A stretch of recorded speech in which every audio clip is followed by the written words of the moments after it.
खुलुमबाय दिनैनि Bodoland इंखं television studio हलाव आं मलेन बसुमतारी दिनैनि मोनाबिलिनि गाहाय रादाबफोराव दं। बर' थुनलाइ आफाद आरो एबसुआ बर' बिजों साननि गाहाम हामलायथि बावहरदों। भेरगावनि मुरमेला गेजेर गोजौ फरायसालियाव बर' बिजों सान फालिदों। रुपहि दुर्गा मन्दिरनि लांगोनायाव 18 मे बर' बिजों सान हाबाफारि खुंफुंदों।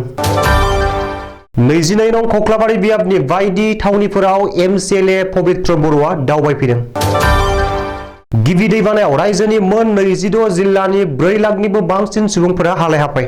रायजो सोरखारा इमारजेन्सि केबिनेट मेल जथुमदों। ओइचएस सेथि बोसोरनि आनजादखौ दोनथ'बाय। दिहिं पाटकाई नेशनेल पार्कआव दंफां सिखाव आरो हाग्रा रैखाथि बिफानजों गावलायदों। 129 नं लेसिया गामि गुदि फरायसालियाव बिजनी जिल्ला बर' थुनलाइ आफादा 59थि बर' बिजों सान खुंदों।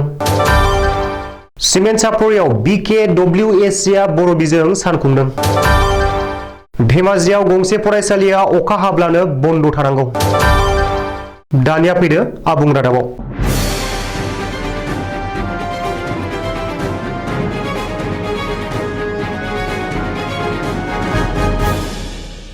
दिनै 18 मे बर' बिजों सान।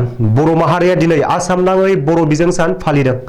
मख'नो गोनांदि 1963 मायथाइनि दिनैनि सानाव बर' रावखौ गुदि फरायसालियाव बिजों महरै थिसनजेनदोंमोन। बेखौ बिथा खालामनानै बै समनिफ्रायनो दिनैनि सान एबा 18 मे अक्ट'खौ बर' माहारिया बर' बिजों सान महरै फालिबोदों। बेखौ नोजोर होयोब्ला बर' रावा फरायसालियाव बिजों महरै थिसनजानाया दिनै 59 बोसोराव आगान होबाय। मख'नो गोनांदि दिनै बर' बिजों सानखौ लोब्बा लानानै बर'नि माहारियारि आफाद एबा गारजेन आफाद, बर' थुनलाइ आफाद आरो दुलाराय बर' फरायसा आफादा प्रेस बिबुंसारनि गेजेरजों बर' रायजो राजाफोरनो गोजोन हामलायथि बावहरदों। बर' बिजोंखौ गोलाव बोसोर फोथांना लाखिनायाव बिहोमा होनाय बर' राव आरो बर' बिजोंखौ अनसायग्रा साफ्रोमबो बर' रायजो राजा, फोरोंगिरिफोर, फरायसाफोर, सानसुमै, दिथागिरिफोरनो बर' थुनलाइ आफादनिफ्राय आफादगिरि थरेन बर' आरो गाहाय नेहाथारि प्रसान्त बर', दुलाराय बर' फरायसा आफादनिफ्राय आफादगिरि दिपेन बर' आरो गाहाय नेहाथारि खनेन्द्र बसुमतारी मोना गोजोन हामलायथि बावहरदों आरो बर' राव आरो बर' बिजोंखौ जौगाहोनो खामानि मावलांनाय साफ्रोमबो गेदेमाफोरखौ साबायखर बावहरो। बेजों लोगोसेनो बर' रावखौ अनसायनो, फेहेरनो आरो बर' बिजोंखौ फोथांना लाखिनो थाखाय साफ्रोमबो बर' रायजो राजाफोरखौ खावलायहरो। उदालगुरि जिल्लानि सिङाव थानाय गोदानै दाजानाय भेरगाव जिल्ला बर' थुनलाइ आफादनि बानजायनायाव सानसेनि मेहेरगोनां हाबाफारिजों बर' बिजों सान गाजा गोमजायै फालियो। बे सानजों लोब्बा लाखिनानै मोनसे गेवलां मेल आरो खन्थाइ, सुंद' सल' फरायनाय हाबाफारिबो बानजायो। भेरगाव जिल्ला बर' थुनलाइ आफादनि आफादगिरि बुद्धेश्वर बर'नि दैदेननायाव सुंद' सल' आरो खन्थाइ फरायनाय हाबाफारियाव जिल्लानि गोबां गोदान लिरगिरि खन्थाइगिरिफोरा बाहागो लायो। बे हाबाफारियाव डक्टर रिता बर', सेल्फ मेड रानि बर', धनुराम बसुमतारी, शैलेन्द्र बर', कामेश्वर बर', पद्मिनी रामसियारि, फिरज कान्त बसुमतारी, दुर्गेश्वर बर', प्रनिता स्वर्गियारि, बिसोन खुंगुर महिलारिजों लोगोसे 30 सानिबो बांसिन गोदान लिरगिरिफोरा बाहागो लाना गाव गावनि सोरजिथायजों बर' रावखौ ओंथिगोनां आरो मेहेरगोनां खालामना जौगासारनायाव बिहोमा होयो। मख'नो गोनांदि बे मेलावनो बर' थुनलाइ आफादनि आफादगिरि थरेन बर'आ बाहागो लाना बर' बिजोंनि सोमोन्दै गुवारै बिबुंथि लाखिनायजों लोगोसे गाव सोरजिनाय मोनसे खन्थाइबो आवरायना मेहेरगोनां खालामो।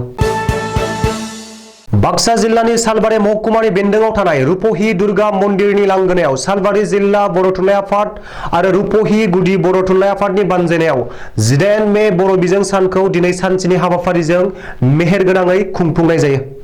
फुंनि 9 रिंगायाव बर' थुनलाइ आफादनि फिरफिला बिरहोजेनो सालबारि जिल्ला बर' थुनलाइ आफादनि आफादगिरि डम्बरुधर बसुमतारीया। मुंख्लंफोरनो बिबार बावजेनो सालबारि जिल्ला बर' थुनलाइ आफादनि लेङाइ आफादगिरि सचिन स्वर्गियारि बिथाङा आरो बिफां गायनाय हाबाफारियाव माहारियारि मानास हाग्रामानि भुयापारा रेन्जनि सामलायगिरि कामेश्वर बर' बिथाङा बाहागो लानानै बिफांखौ गायनानै होयो। सालबारि जिल्ला बर' थुनलाइ आफादनि आफादगिरि मुस्रि डम्बरुधर बसुमतारीनि आफादगिरि मासि लानानै मेल सामलायनायाव गाहाय आलासि महरै बाहागो लायो बर' थुनलाइ आफादनि लेङाइ आफादगिरि सीताराम बसुमतारी, सालबारि फरायसालिमानि गोरायुं डक्टर जगत चन्द्र बसुमतारी, बिथांमोनजों लोगोसे बायदि गौथुमारि आफादनि दैदेनगिरिफोरा बाहागो लायो। 22 नं खख्लाबारि बियाबनि उफ्रा बिसायख'थियाव इउपिपिएल दोलोनिफ्राय जाय बिजाथि महरै सायख'जागोन बे बिजाथियानो देरहागोनाबो रोखा। बे दाबिखौ खालामदों 30 नं गरेश्वर बियाबनि इउपिपिएल दोलोनि एमसिएलए पबित्र बर'आ। मख'नो गोनांदि एमसिएलए पबित्र बर'आ दिनै खख्लाबारि बियाबनि गुबुन गुबुन थावनियाव दावबायफैयो आरो फैगौ 8 जुन खालि खुंजानो गोनां उफेरा बिसायख'थियाव जायनो इउपिपिएल दोलोनि बिजाथि महरै सायख'जागोन बिनो बिसायख'थियाव देरहागोन होननानै बुंथियो। बबेखानि उफेरा बिसायख'थिनि थाखाय खख्लाबारि बियाबनि गलागाव भिसिडिसि ओनसोलखौ नायनो थाखाय गावनो बिबान होनाय बादियै नायनो साखाफारा जादों आरो दिनैनिफ्रायनो गलागाव ओनसोल नायगिदिंनायखौ जागायबाय होननानै गरेश्वरनि एमसिएलए पबित्र बर'आ फोरमायदों। बोसोरनि गिबि दैबानाया रायजोनाङै हालाय-हाफाय खालामदों। सानफ्रोमबो गिख्रंथावसिन महर लानाय बोसोरनि गिबि दैबानाया रायजोनि मोन 22 जिल्लायाव सा 10 निबो बांसिन सुबुंखौ फोथैनायजों लोगोसे लाख लाख सुबुंफोरनि हालाय-हाफाय जाहोदों। माखासे जायगायाव जाग्रा आदार, लोंग्रा दै आरो थानायनि गोब्राब आंखाल नुजाथिदों। गाहायै बुरलुंबुथुर दैमानि दैया उसिफावनायनि थाखायनो मोन 26 जिल्लानि 1000 सो गामिया दै सिङाव गोदोदों आरो लाख लाख सुबुंफोरखौ हालाय-हाफाय जाहोदों। रिपर्ट बादिब्ला मोन 26 जिल्लायाव 4 लाखनिबो बांसिन सुबुंफोरा हालाय-हाफाय जागासिनो दं। जे अखा हाना दैबाना लोमसावनायनि जुनै रायजोनि माखासे ओनसोलाव रुगुं खुरखानाय आरो हा गिसिखानाय बायदि जाथाया जादों आरो बे जाथायाव सा 10 निबो बांसिन सुबुङा जिउ खोमानांबाय। मख'नो गोनांदि दैबानानि बेबायदि थासारिनि थाखायनो नगाव जिल्ला खुंथाया 15 नं हादरारि राजालामाखौ बन्द' खालामनो गोनां जादों। दिमा हासाव जिल्लाजों हान्थामेलानि फोनांजाबनायानो थारला बन्द' जानानै दं। गुबुन फारसे नगाव, टिपाजार, हाफ्लं, सिलचर बायदि ओनसोलावबो बोसोरनि गिबि दैबानाया काल महर लादों। ओरैहाय मिरु नखर मन्त्रि अमित शाहया बावैसो आसामनि बे अलखद थासारिनि सायाव जानबुंनि गेजेरजों गिबि मन्त्रि डक्टर हिमन्त बिश्व शर्मानाव खौरां लाहरदों आरो मिरु सोरखारनिफ्राय गासैबो रोखोमनि मददखौ होनो थाखाय खोथा हरदों होननानै सुलुङाव फोरमायदों। रायजोनि गोबांसा मन्त्रिफोराबो दैबानाजों सिलिंखार जानाय जायगायाव थांनानै रायजो राजाफोरनि खौरां लाहैनायखौ ससियेल मिडियायाव नुनो मोनदों।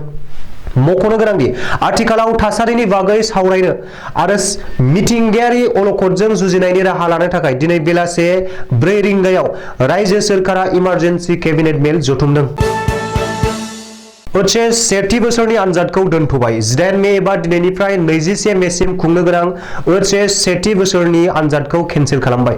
रायजोनाङै गोब्राब दैबाना लोमसावनाय आरो बेनि अलखद थासारिनि थाखाय दिनैनिफ्राय जागायनो गोनां ओइचएस सेथि बोसोरनि आनजादखौ केन्सेल खालामनो गोनां जादों।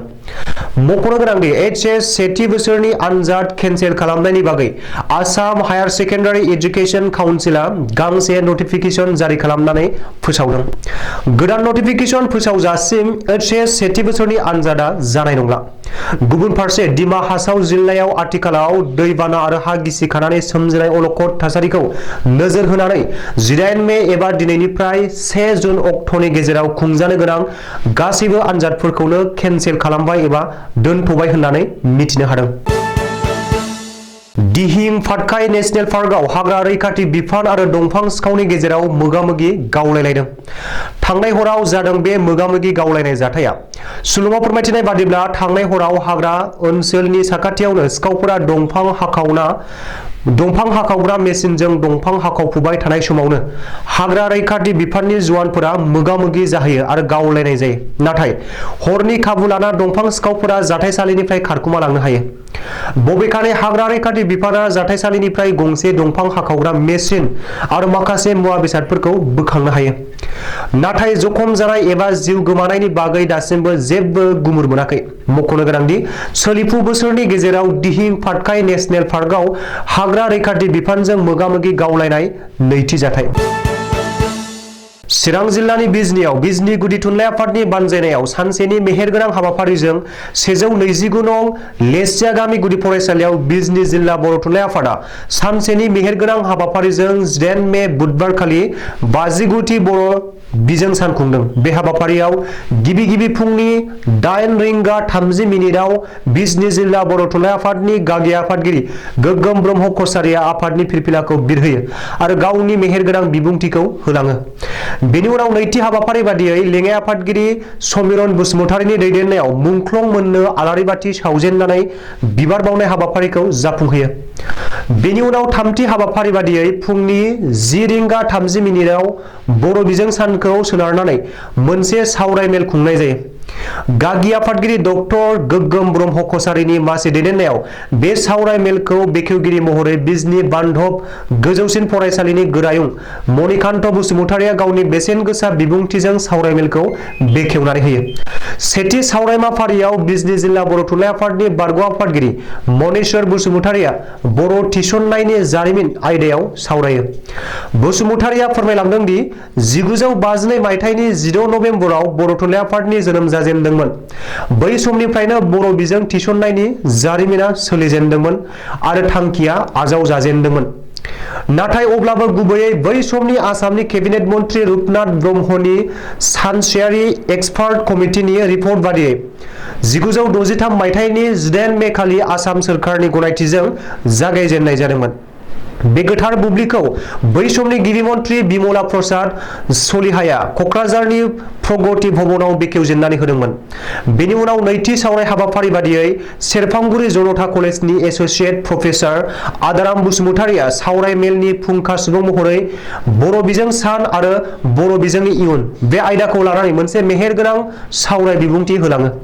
बे हाबाफारियाव बिजनी ओनसोलनि गोबां मेलेमजिबि आरो दैदेनगिरिजों लोगोसे गोबां फरायसाफोराबो बाहागो लादोंमोन। सिमेन्ट सापरियाव थानाय बर' कछारी अनसाय गावहायुंआरि खुंथायनि मावखुलियाव बर' कछारी अनसाय गावहायुंआरि खुंथायनि बानजायनायाव बर' बिजों सान फालिदों। OSD सुक्रेश्वर गयारीनि सामलायनायाव बर' बिजों सान फालिनायाव गाहाय आलासि महरै नुजाथियो खुंथायनि गाहाय मावफुं सोद्रोमा मिहिनीश्वर बसुमतारिया। लोगोसे माननि आलासि महरै जोहोलाव नीलेश्वर ब्रह्म आरो सानजारां लकेश्वर ब्रह्म बान्था मोनगिरि बिरेन्द्र कुमार ब्रह्म, UBPOनि आफादगिरि नेहाथारि प्राणजिता बर', बोखावै लखिमपुर जिल्ला बारग' BLTनि आफादगिरि सानसुमा बसुमतारी, धेमाजि जिल्ला परिषदनि सोद्रोमा सुबारानी बसुमतारी, धेमाजि जिल्ला UBPOनि आफादगिरि रातिराम बसुमतारी मोनहा।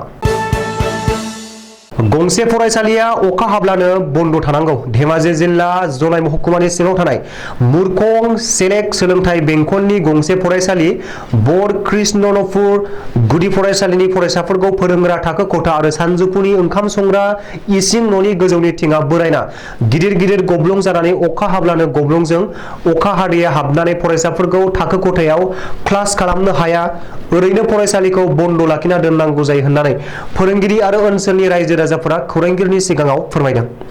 फरायसालिनि SMC कमिटि आरो बर' कृष्णनपुर गुदि फरायसालिनि गाहाय फोरोंगिरिया सोलोंथाइ बिफाननो गले गले गसर थिसनसेयावबो मानिना लायाखै आरो जेबो खेरखेरायाखै होननानै बुंथिदों।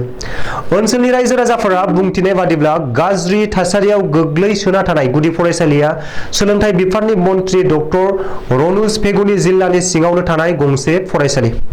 आथिखालाव रायजो राजाफोरा डक्टर रनुज पेगुखौ थाबैनो फरायसालिखौ गाहामै लुफुंनानै होनो आरो नांगौ बायदि राहा लानो खावलायदों। दिनैनि रादाबा एसेनोसै, गोजोन्थों।